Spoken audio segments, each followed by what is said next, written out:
baseball, not always the best team wins, right? You got to still love to get done.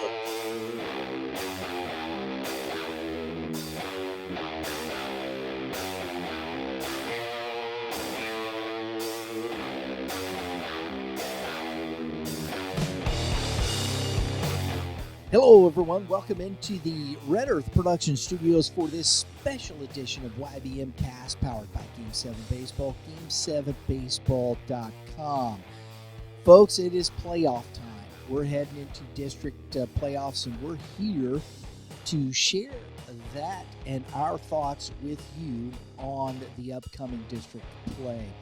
On the Prime Sports call link I have at the top there from the RBC Club and the head coach of Principi, getting ready for districts himself, head coach Dave Wiggins. How you doing, buddy? Doing well. Thanks for having me on. Absolutely, always. And the guru himself. I haven't had a chance to call him that in quite some time. He's back by popular demand. We'll do that.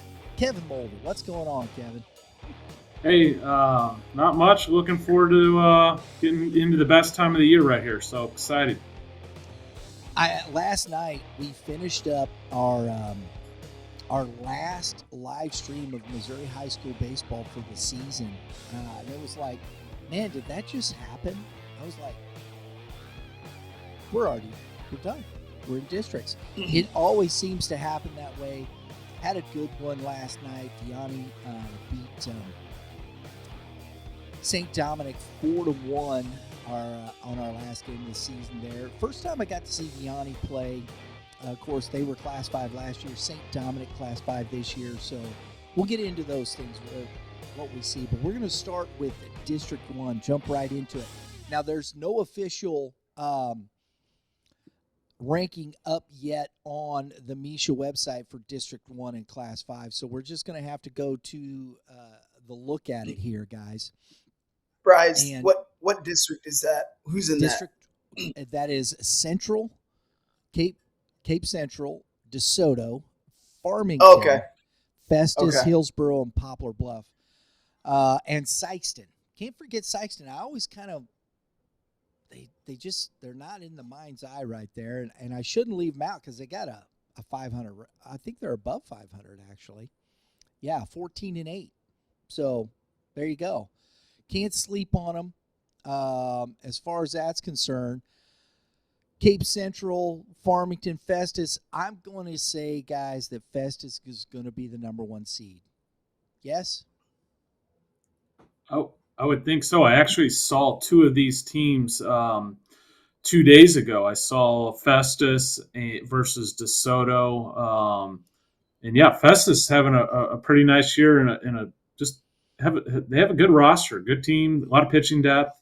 I would agree with you, although I will say DeSoto is going to be, Dave, that's one of those real scary seeds because I think they're going to be towards the bottom of the bracket seed line-wise, but they have one of the best left-handers in the area or in the state in Blake Coleman. So whoever gets that draw is going to see a low 90s lefty.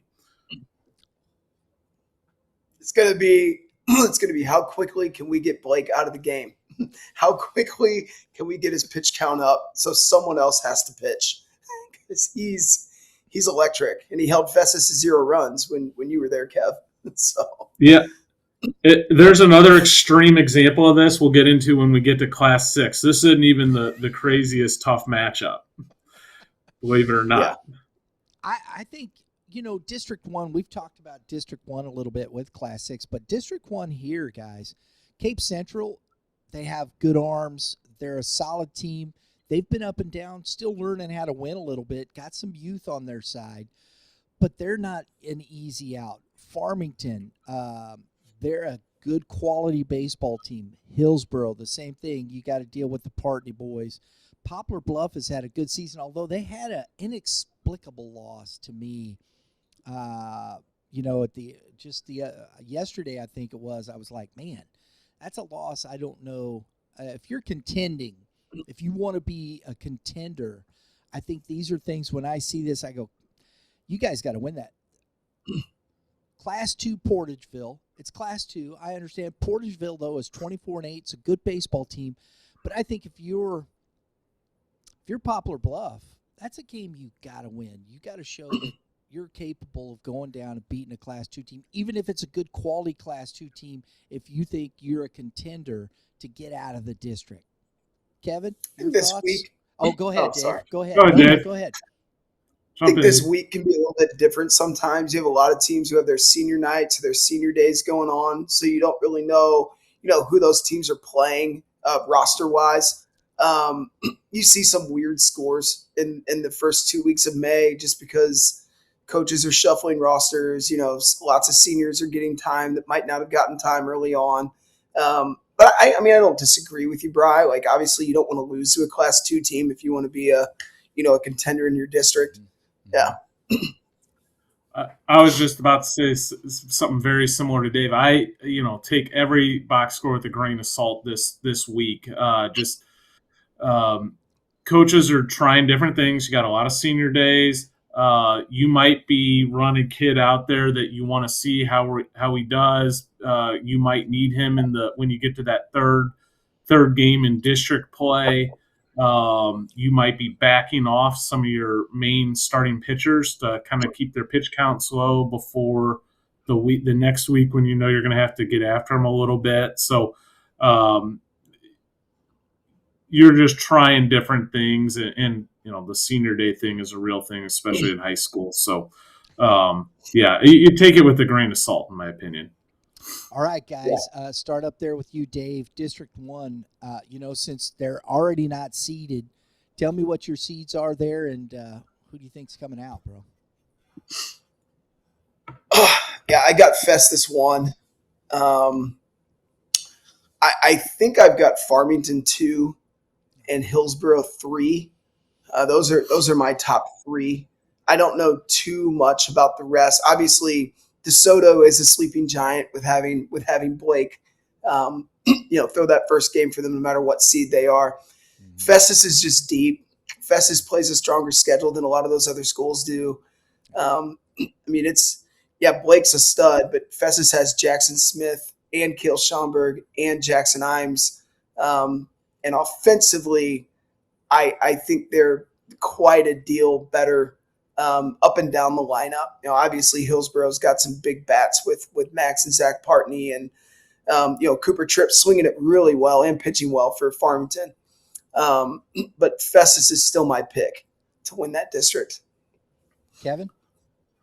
Yeah, I'm going to kind of second what Dave just said there. I think Festus is going to be a tough one to deal with. Although the DeSoto game would be scary matching up with Coleman, but I think there's just too much there for Festus. That's a physical lineup that I go out and see a lot of high school teams. Festus stands out. Like they look different than other teams physically. They got some big kids. There's also some good pedigree there. We've seen them in the Final Four. They've won state recently. I just like that Festus team. That Hillsborough team can cause some trouble. We've talked about Coleman being a tough first-round matchup. But I'm going to go side with Festus here. The Braden Good kid, Jackson Smith swings the bat well. We saw them last year against, and it's pretty much the same team. We saw them last year against Lindbergh. And you got Shilly Beers, Mollusky, all the way down. This team is very good offensively. They score runs. They know how to win. They've been there. They've done that. I love Coach Montgomery's temperament. He's just this, hey, how you doing? You wouldn't think he's doesn't seem to get too worked up over too much. I love that. And I think Festus, to me, it's District 1 belongs to Festus until somebody's knocks him off the mountain. That's agreed. And Hillsborough's been unable to do it. I think Poplar Bluff may get the 3 seed here over Hillsborough. I think that's a possibility. But Sykeston, DeSoto, Central, I don't think you count out a first round win from any of those teams in this district. So, but Farmington with Cooper Tripp, I think they are a solid 2 seed in this bracket here, and I think it may come down to those two again, Festus and Farmington. That's I think, but you got to knock out the champ to be the champ. That's the way it works. That's my opinion. And if they get the 1, they just have a significant advantage. DeSoto's not going to get the 8. I just don't see DeSoto getting the 8. And they have a significant advantage to where they don't have to throw. They can throw their 3 in that 1-8 game, and then they've got their 1-2 ready for the next 2 games. They're just deeper on the mound than those other teams are. Yeah, I see Sykeston will probably end up being the 8 seed there, and that's what you're going to get right with that scenario. All right, District 2, guys. The bracket is set. Chaminade, the 1 seed. MICDS, I'm a little surprised about that because I'm going to say this. We were talking about brackets. I don't think they played the schedule to get a 2 seed, personally. That's just my thoughts on MICDS. They played some quality teams. Don't get me wrong. They got a good record, and but it's going to be interesting to see how that works out. Man, I thought Melville played as good a schedule. John Burroughs as well. I would have seen either one of those 2 teams as a 2 seed. That's my thoughts there. We'll start. I have to vehemently disagree with you. Melville's only quality win, in my opinion, was Webster Groves, and Webster's not even that good. So Melville's schedule wasn't good either. We can talk about MICDS's schedule, but look up and down Melville's schedule. It's no better. Burroughs' schedule is really no better. I think Chaminade was the clear one in that district, just given their strength of schedule and who they beat, right? Okay. But, when you're talking Melville or MICDS for the 2, I think it's a coin flip. MICDS and Shami were neck and neck, in the voting in that district, and Shami just edged them out. What's tough about that district is, you have Paxton Schneiders, who's the 1 at Melville, who's really, really good. You have Luke Condren, who's the 1 at MICDS, who was just up to 92 the other day, who's really starting to catch his stride. Those are the 2 best pitchers in that district, right? And MICDS has a lot of pitching depth, and so does Melville. Melville's got Zayden Jean Lewis, Jace Mayberry, and Ryan Maloney. Melville and MICDS, to me, have the most pitching depth. I think Shami's got the best lineup, up and down. Shami has some guys who can obviously beat you on the mound, but they don't really have an ace. Webster's got really 1 pitcher that's been pitching well, and their lineup is not great. It's an interesting district. It really is. And then you have Burroughs, who, Burroughs doesn't really have a number 1 either. Amir Muhammad's a stud, but he's not really even a pitcher, and he's probably their number 1. So it's a very interesting district, and I think there's 3 teams in that district that can win it, and I think it's the 3 at the top. I think it's 1, 2, and 3. Outside of that, I think it's fairly weak. It's just being real. Yeah. Kevin? Yeah, I'll kind of second what Dave said there on the seed line. I think that was pretty fair. I do think that Melville's pitching they have some real pitching depth there, so that makes them a scary team for sure. They are a little bit unproven. They haven't played a great schedule, so we'll see how that looks. Chaminade has played a phenomenal schedule, just the strength of their league play alone. They've been through the gauntlet. I really do like that lineup. They have some kids that can really swing the bat.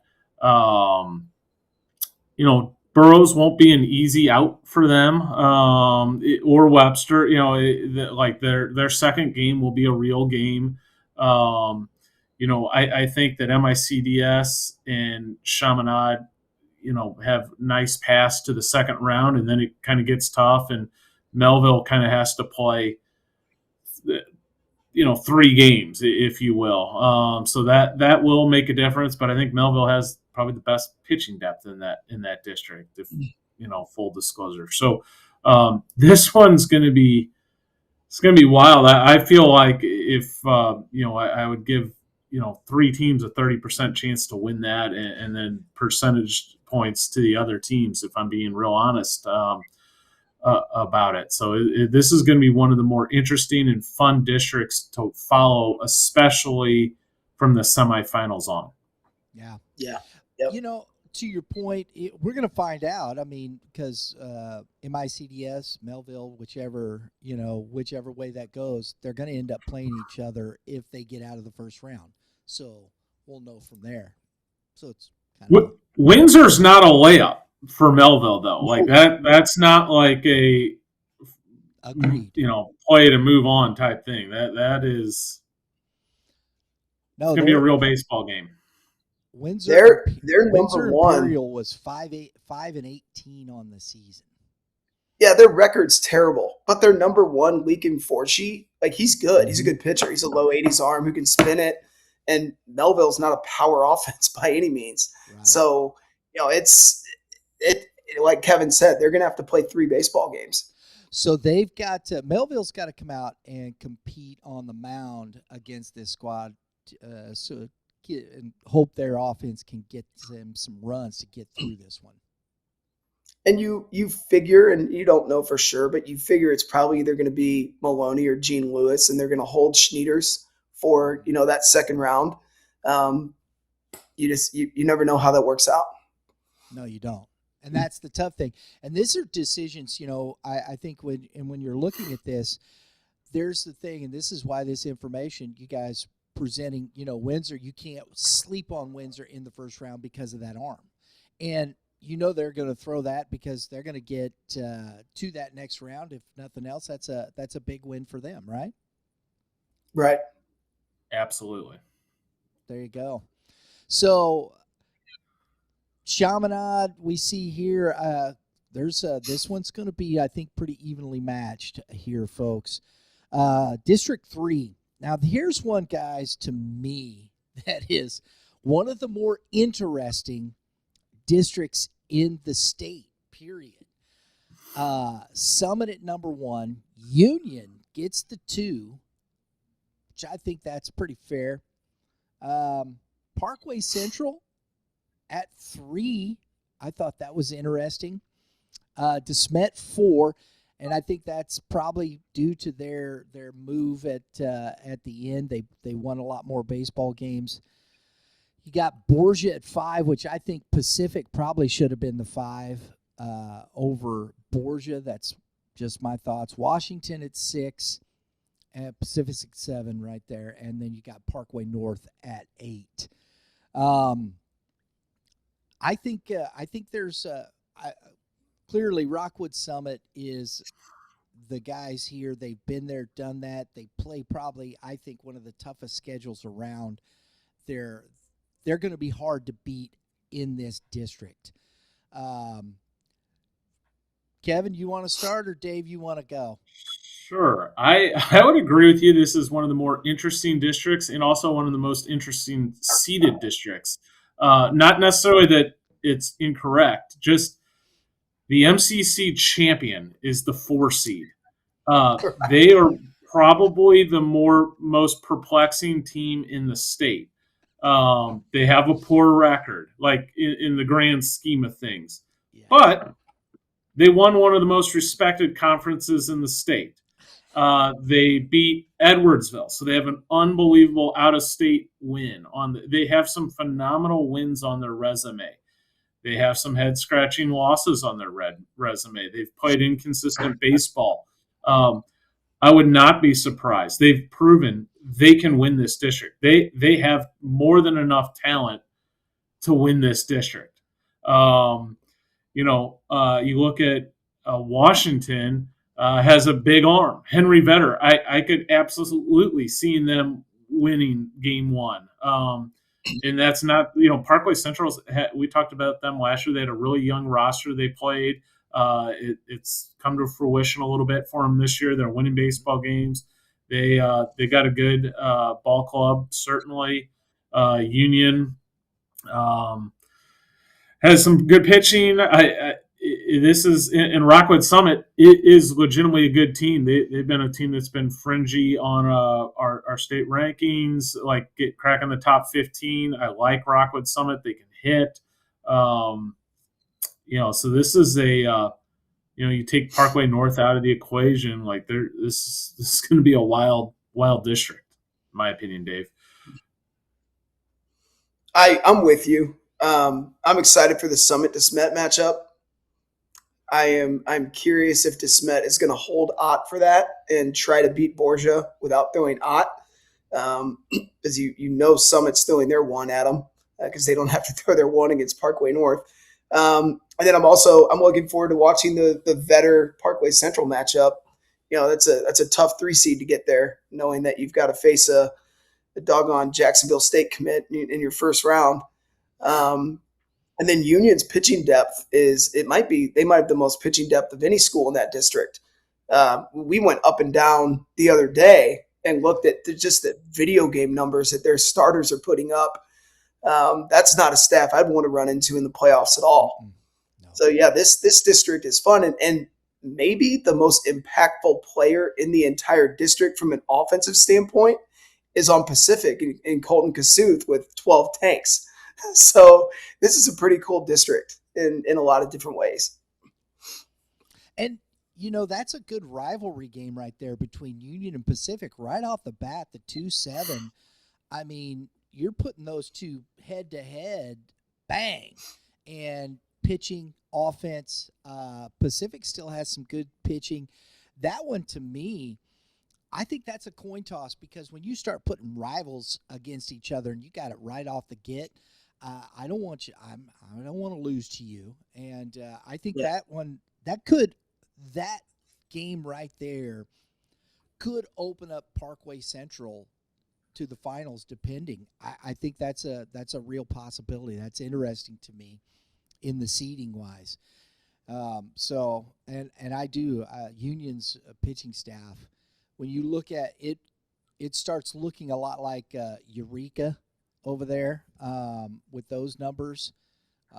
Those guys are, and they play a pretty decent schedule. Union does. It's not like they're playing Joe Schmoes or anything. They'll travel, they get out, and they play some pretty good ball.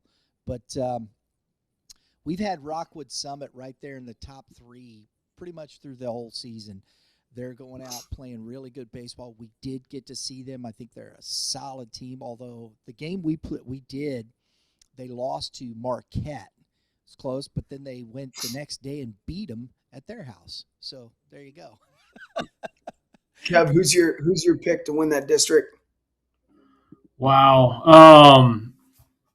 I really like Rockwood Summit, but I'm going to pick DeSmet to win this district. I'm right there with you. I love it. Coach Canavan, he's just a guy that gets stuff done. I can't say that's a bad pick either, because you're just like, my goodness. And they won quite a few games there at the end of the season, so they're playing their better baseball now than when they were at the beginning of the season, guys. Yep. I'll tell you, that's good stuff. District 4. This one to me is a 2-team race. I don't see, you got Carter Martin, who's not going to be playing. He's done at Warrenton. I think that hampers them hugely. But you got St. Dominic at the 1 and Fort Zumwalt East at the 2, and I think it's another, district final for those two. Hannibal, they've had a nice season. I think they've played some pretty good baseball. They're 16-16, and they play a decent schedule. They challenge themselves here and there, but I don't think they got enough for St. Dominic. And I think Warrenton, as hurt as they are, and Zumwalt South, as young as they are, don't have much for East. And I think Dominic comes out of that again.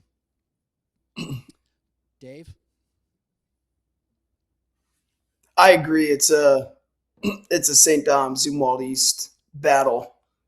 But like I've said in the past, Morgan and Pandolfo. Pandolfo's Thank not you. good. Pandolfo. Morgan, Yeah. Morgan and Pandolfo. Is Pandolfo's not pitching? Mm-mm. No, Nope. He is not. that hurts.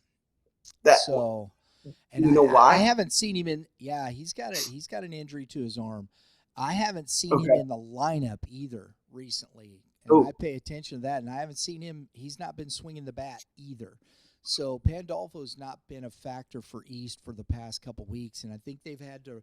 I think that's when he went out of the lineup, you saw East really struggle. yeah. They took them a little bit to find their footing, get their lineup back constructed, and they've been playing better baseball since. But when you lose Pandolfo, that's tough, man. Yeah, if he's not going to be playing in districts, then yeah, I'm picking St. Dom. But if East had Morgan and Pandolfo fully healthy, I could see East taking that. St. Dom's a very good baseball team, but they're a lineup that you can hold down with the right pitcher. And if the East has to burn Morgan in that second round, and they don't have Pandolfo to throw at St. Dom, it's going to be tough. Kevin? Yeah, this is where coaches earn their money this time of year, trying to balance out when to play their card with their top pitcher or top pitchers. I like St. Dominic's depth here. I think this is their district to win. East has had a really good year. The health obviously plays a major factor in this. But I do like East making a run to the finals here, and it just kind of depends. What bullets do they have to use to get there? And depending on how much gamble they have in them, I think is going to determine what type of run they can make at St. Dominic's. So it's kind of a tricky game coaches play this time of year. Is like, do you unload, to assure yourself giving yourself a shot, or do you kind of hold back and take your chances in some of the earlier rounds to give your best shot versus the team where you have to have that type of card to win type thing. So we'll see, but I do, St. Dominic's has a strong team. I like them in this district. And we saw him last night against the freshman, Brady Dorman. Dorman had 9 Ks in that game. He went 6 innings. And they had trouble with his fastball. They had trouble catching up. The only guy, and it was so Cooper Montgomery hit one off the building last night. I was watching this, man, and he tattoos one, and I'm like, oh, that hit the building. It's a big dent in the building up there at St. Dominic. There's from the home run. So there you go. But they struggled with the velocity, and that's why I think if you did have Pandolfo, can you hold, and this is where Coach Hill, like you said, earning your keep there, can you hold Morgan to St. Dominic? You got to get – I don't think there's a big issue there with McClure North, but either Warrenton or Zumwalt South, good offensive teams, do you have a solid number 2 or your number 3 that's going to be – able to work through that to where Morgan can sit there for a Dominic team that I think has some trouble with velocity from what I saw last night. And Morgan's got it. He's been good all year that way, and we'll see what happens. I think Dominic is the favorite here, but especially without Pandolfo. And East is going to have to slug. Kevin, go ahead.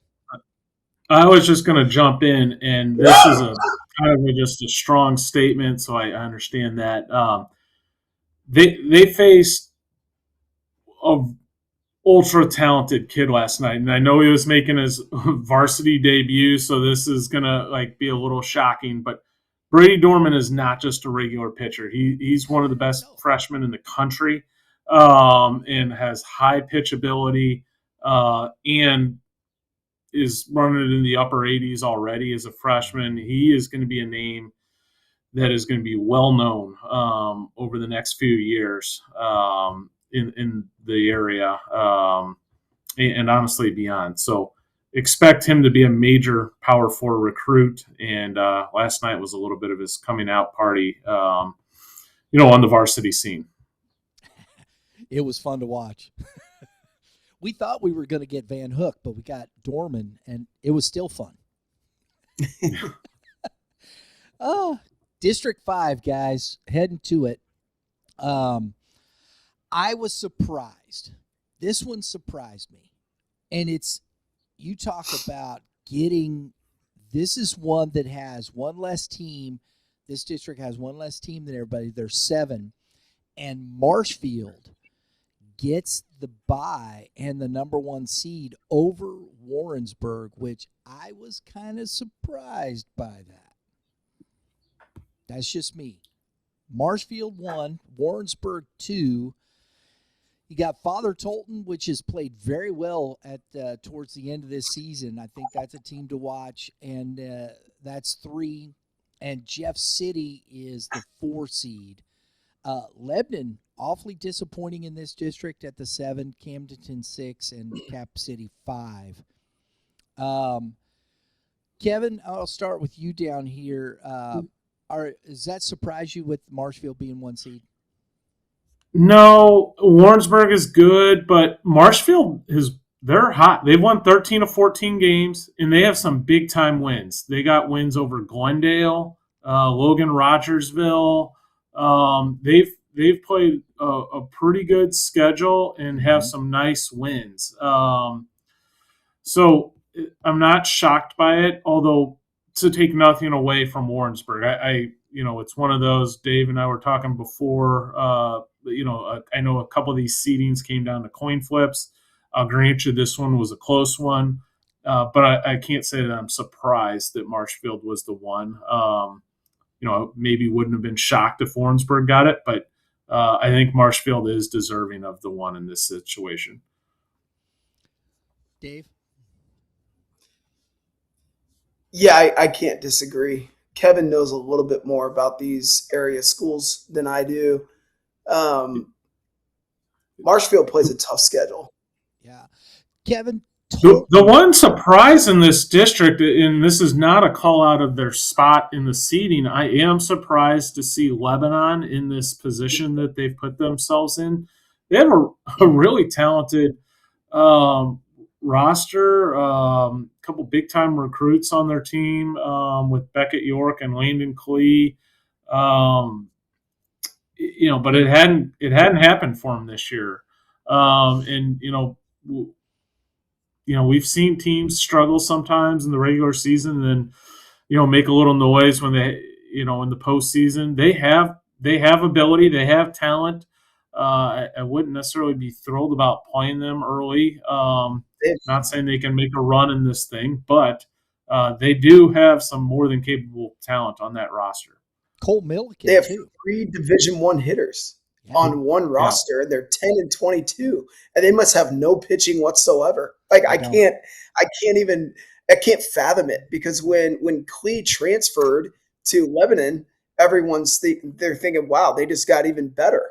And then you look at the record, 10 and 22. It's like, okay, well, clearly, those 3 can only account for so many runs in a lineup every day. But yeah. It was head scratching a little bit, and I think that it was. I think the pitching let them down. They didn't have it. And Landon Klee, I think, was out for the first week and a half, 2 weeks with a hamstring injury that they didn't get off to a good start either. And but like Brian and Kevin both said, though, this is a significant advantage for Marshfield getting the 1. Because Warrensburg has to play Lebanon, and although Lebanon's 10 and 22, Warrensburg's got to go against a talented lineup. Like you never know when you're playing a team in high school that has 3 Division I commits. I mean, I think York gets on the mound and chucks it too. So it's a huge advantage for Marshfield getting the 1 here. I agree. Warrensburg, I got to give a shout out. Charlie Morgan, Cannon Crooks. That team has played really good baseball, and they've played a decent schedule. I mean, they're in that. They're kind of in that area where you have to travel quite a bit, Kevin, and it gets a little difficult with these schedules. You have to work in a place like Warrensburg to find as someone that spent a couple of years there. To get to play teams. And Warrensburg's had a heck of a year. So, by no means is it going to be a cakewalk for Marshfield, but it is nice to have 2 games versus Warrensburg having to play 3. That will make a difference. And I got to give a shout out. Warrensburg's got one of the best wins of a Class 5 team in the state, in my opinion. They beat Liberty North. Liberty North traveled over there, but they got to win against Liberty North. And if you're beating Liberty North, baby, you can play baseball because that is, well, we've had them at number 1. So I like Liberty North a lot.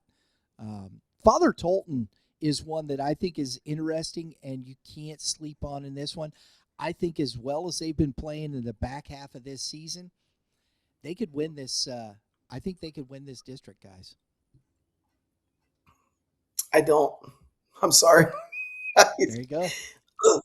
They lost to Veritas Christian 8-7. Veritas Christian has a gaudy record, but they play nobody. They lost at Lutheran St. Charles 3-2. Lutheran St. Charles is not good.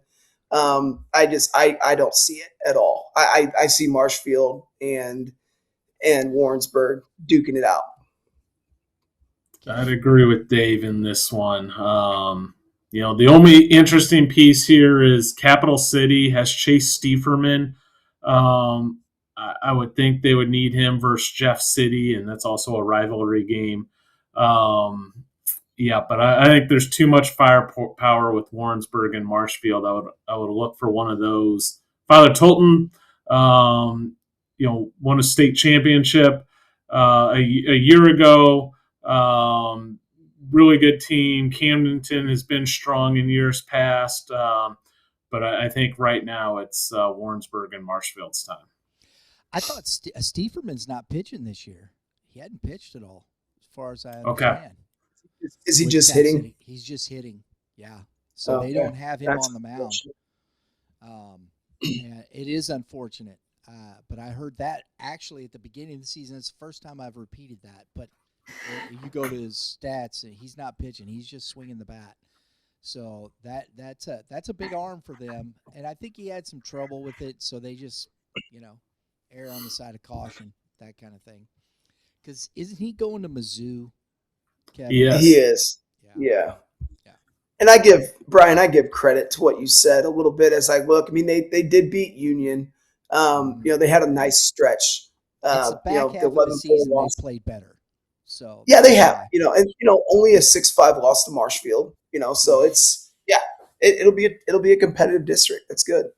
Yeah. So they got to get past either Lebanon or Warrensburg. Camdenton, we'll see. So yeah. I still think I like Marshfield. I've liked Marshfield all year. They got off to a slow start, but Marshfield is definitely a quality team, and those kids are figuring it out at the end. So 13-14 is pretty good, huh, Kev? Not bad. So District 6. Oh, good golly, Miss Molly. I've been waiting for this one. I love this district just for the simple fact that, and we've had these 3 teams in our top 5 pretty much all season. Webb City got the win. We moved them to number 1. I think it's a 1A and a 1A, personally. I don't think there's a B anywhere. You can't say B. I think Willard and Webb City I think Webb City beat them because they were at home. They did beat them. Yeah. Yep. 5-3, I think, was the final. But heck, you put those 2 teams on a field, and it just who gets the last at bat kind of thing, in my opinion, between Willard and Webb City. Carl Junction, the 3, they're playing as good a baseball as, they've got some really good wins. West Plains, the 4 seed, Hillcrest, Parkview, and McDonald County Central, no shot. Sorry. It's basically a 3-team race. I would just love to know. I would love to know how the voting went here. I understand Willard is outstanding. They play a great schedule, but I think the schedules are comparable enough to where I would just take the head-to-head, and I would have put Webb as the 1. And the 1's a significant advantage in this district because Carl Jenkson's going to beat McDonald County probably without throwing Deacon Endicott. And then you have Webb City, who's got to play, a round 2 game and face, a darn Pitt State arm that's upper 80s with a banger off speed pitch. I struggle with this, and maybe it's because Willard has pedigree, but I would have voted Webb City the 1. I don't know how you feel about that, Kev, but I think Webb City got screwed. I'm just going to say it.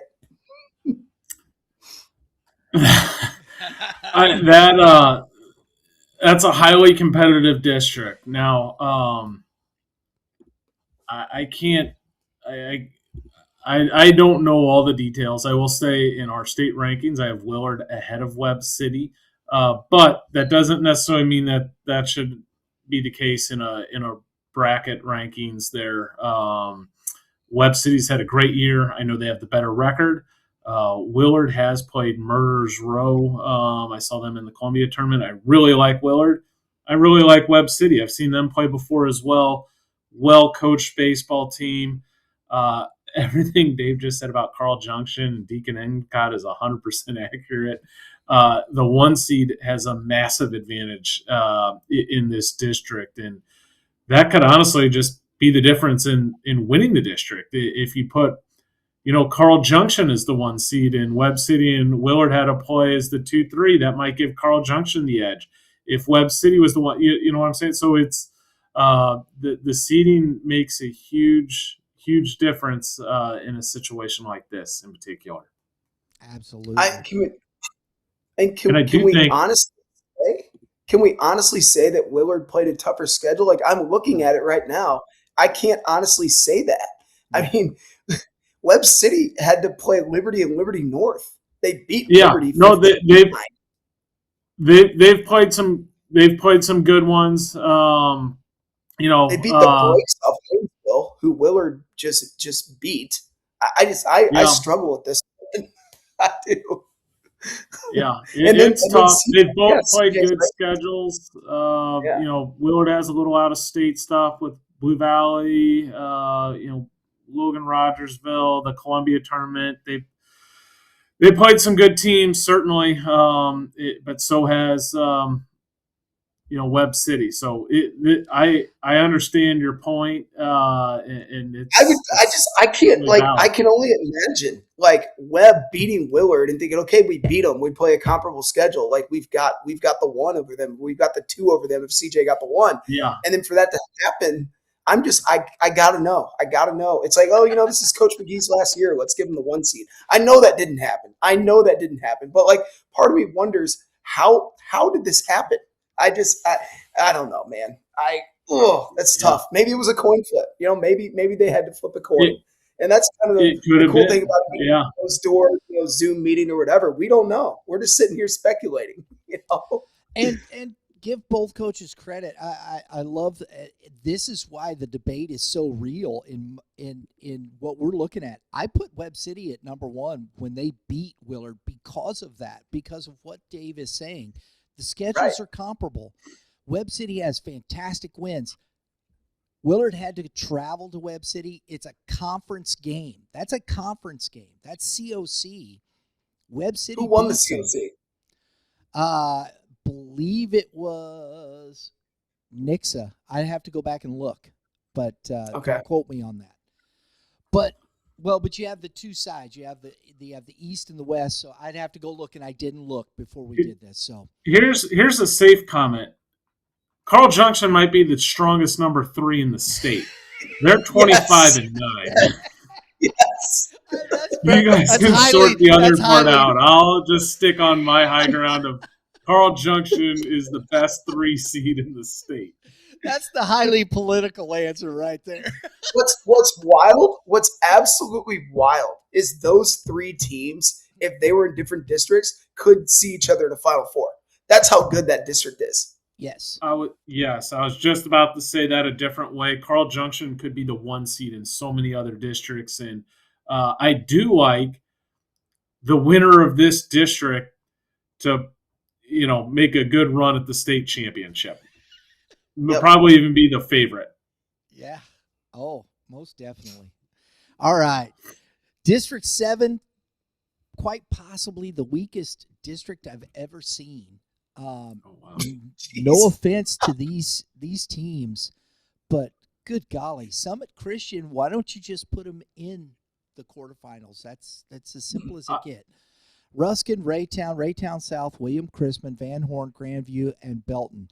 I know they got the Shrum kid over at Belton, but is Belton good enough to hold him for Summit Christian? No, I don't think so. Shrum's not pitching this year either. It's not pitching. Yeah, that's why they have 6 wins. And so there you go, and that's my point. And no offense to these schools, I don't know much about them, and I'm not trying to put these kids down. It's just you look at the records; they're good. Some of these are really good football schools, man.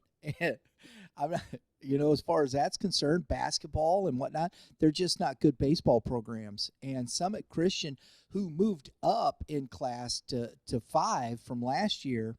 And from class 4, I think they've got a great opportunity led by. It's not just the Zumwalt brothers, but I'm trying. Kevin, you got to help me on the Carter Jeffries is on it. They have a really good roster. And I think they've won 18 in a row. Mm-hmm. Now they don't play the best schedule. But they did beat the 2 seed in this district by 17 runs earlier this season. So they have no excuse not to make a pretty good charge through this district.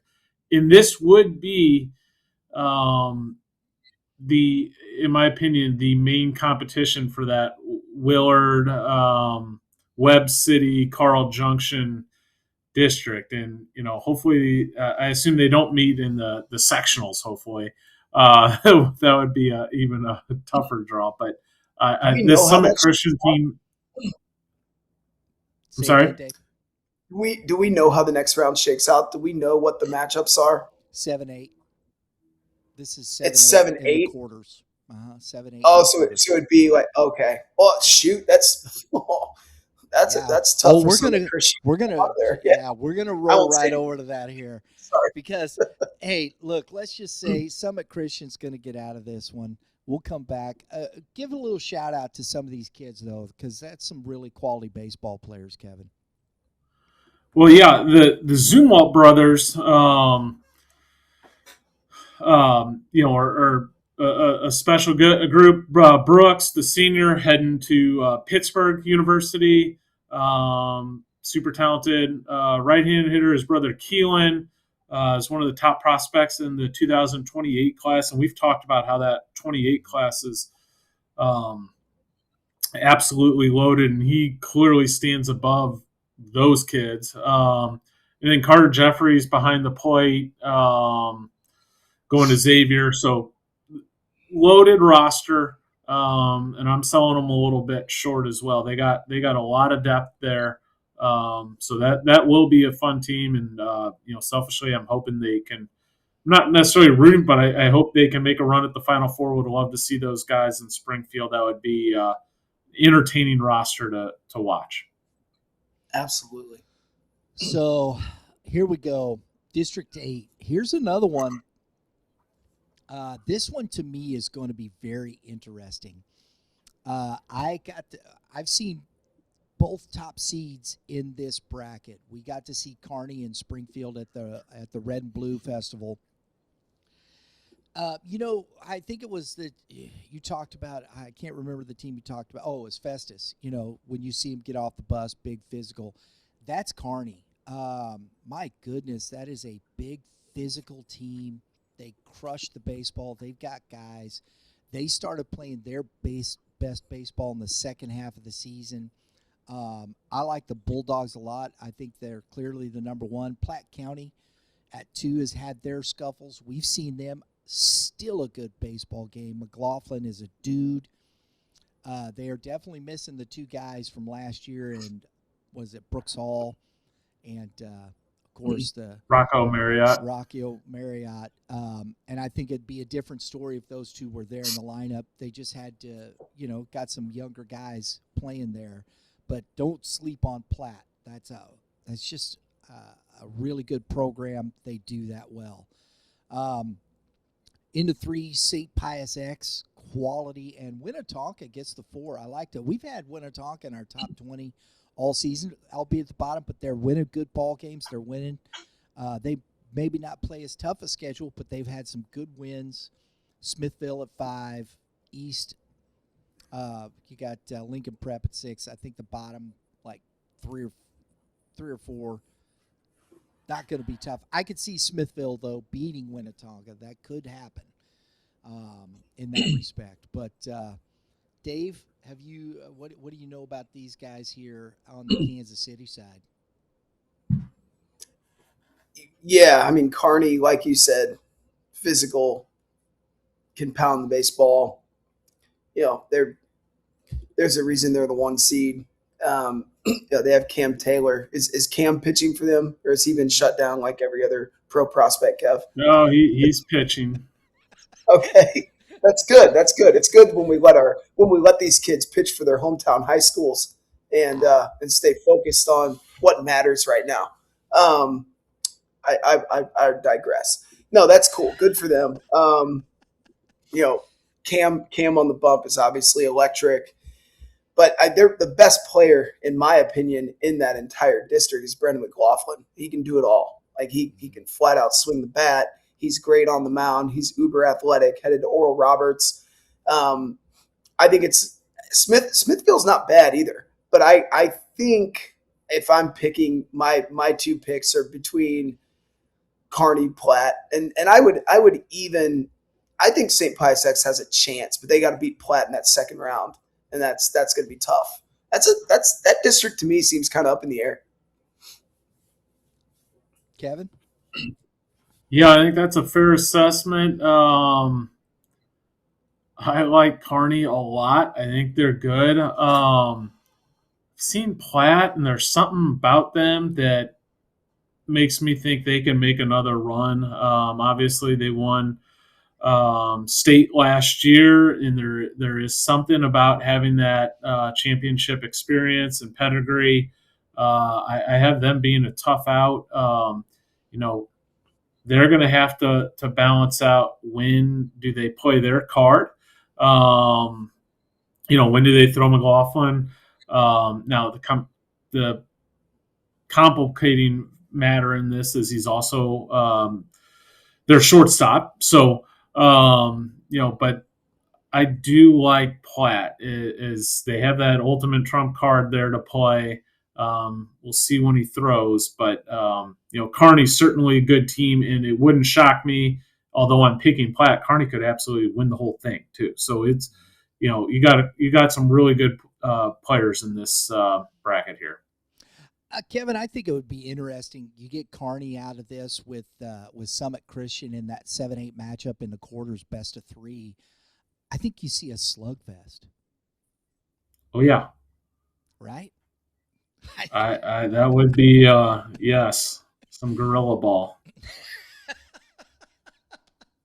I think, and I love that thought process. We always talk about pitching and whatnot, and of course, I love that. But I think this one.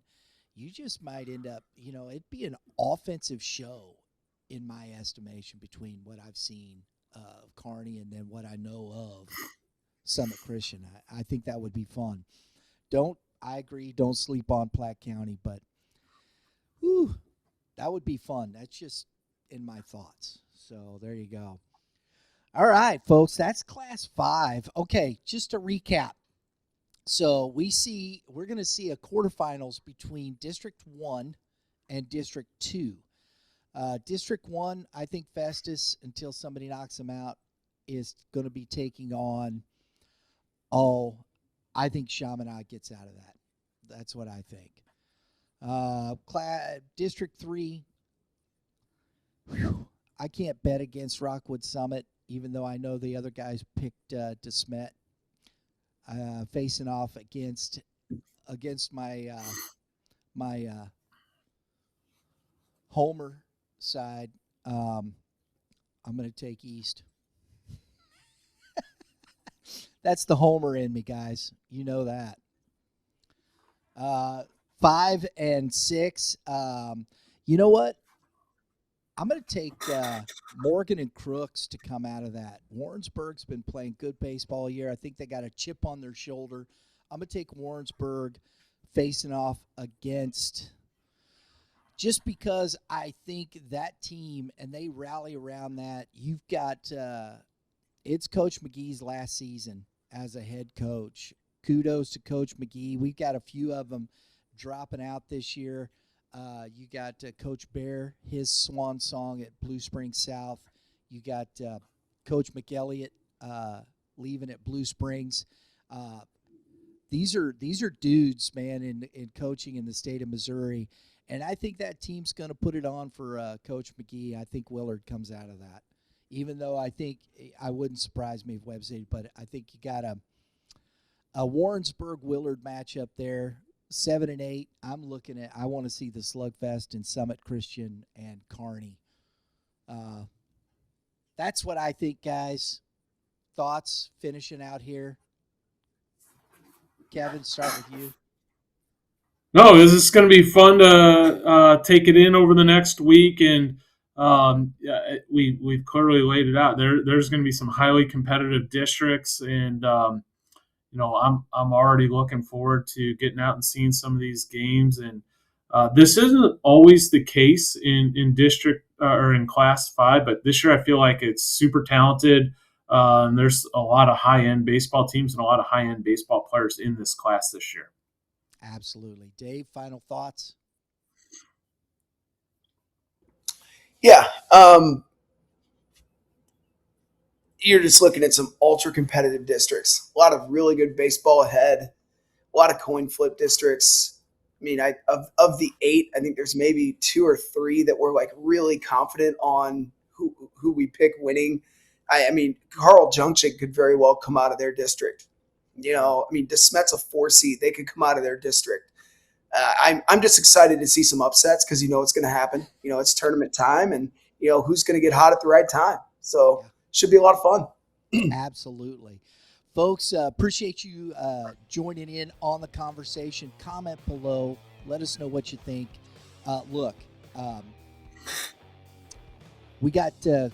We'll be back. Check out our Class 6. That'll be coming up here soon as well, right here on the channel. Subscribe. Hit that dinger next. We got a subscriber contest going on right now. We got two Shohei Ohtani baseball cards from Tops Now to give away. His first career postseason win, his first career postseason home run from 25 and 24 playoffs. Subscribe, please get into that. We appreciate you being here. Everybody, thanks for tuning in. Have a great day in the Lord. We're going to see you at the ballpark.